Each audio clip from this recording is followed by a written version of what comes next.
चुनाव तारीखों का ऐलान हो गया है। भारत के निर्वाचन आयोग इलेक्शन कमीशन ने महाराष्ट्र और झारखंड विधानसभा चुनाव के साथ 48 विधानसभा सीटों पर 2 लोकसभा सीटों पर होने वाले उपचुनाव की तारीखों का ऐलान कर दिया है। उत्तर प्रदेश की 9 सीटों पर भी उपचुनाव का शेड्यूल जारी किया गया है। हालांकि अयोध्या की मिल्कीपुर सीट की सबसे ज्यादा चर्चा थी, लेकिन वहां अभी उपचुनाव नहीं होंगे।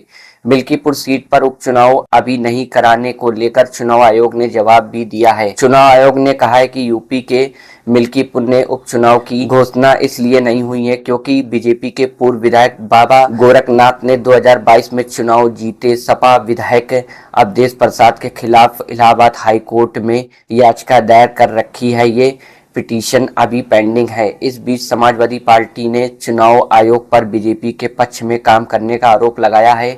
पार्टी की तरफ से कहा गया है कि कानपुर की सीसामऊ सीट का मामला भी अदालत में है, लेकिन आयोग वहां चुनाव करवा रही है। अवधेश प्रसाद के सांसद पहुंचने से खाली हुई ये सीट सपा के अवधेश प्रसाद मिल्कीपुर से विधायक थे। उन्होंने फैजाबाद सीट से 2024 में लोकसभा चुनाव का लड़ा था और सांसद पहुंचे। उन्होंने 7000 वोटों से जीत हासिल की थी। इसके बाद ये सीट खाली हो गई थी।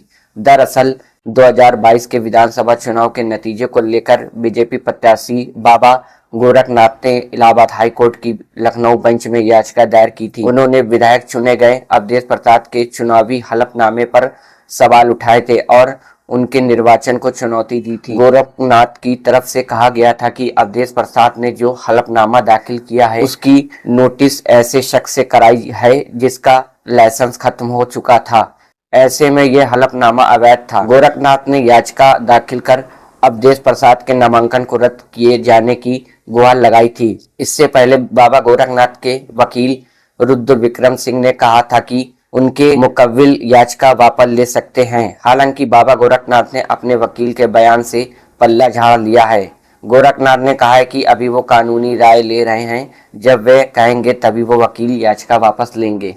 समाजवादी पार्टी के प्रवक्ता फखरुल हसन चंद ने चुनाव आयोग पर 2 आंख रखने का आरोप लगाया है। उन्होंने कहा है कि मिल्कीपुर का मामला कोर्ट में है तो चुनाव नहीं होगा, पर वैसा ही केस सीसामऊ विधानसभा का है तो वहां चुनाव हो रहा है। फखरुल हसन चांद का कहना है कि सीसामऊ से समाजवादी पार्टी के विधायक रहे इरफान सोलंकी ने भी कोर्ट में याचिका दायर की है। उन्होंने निचली अदालत से मिली सजा को ऊपरी अदालत में चुनौती दी है।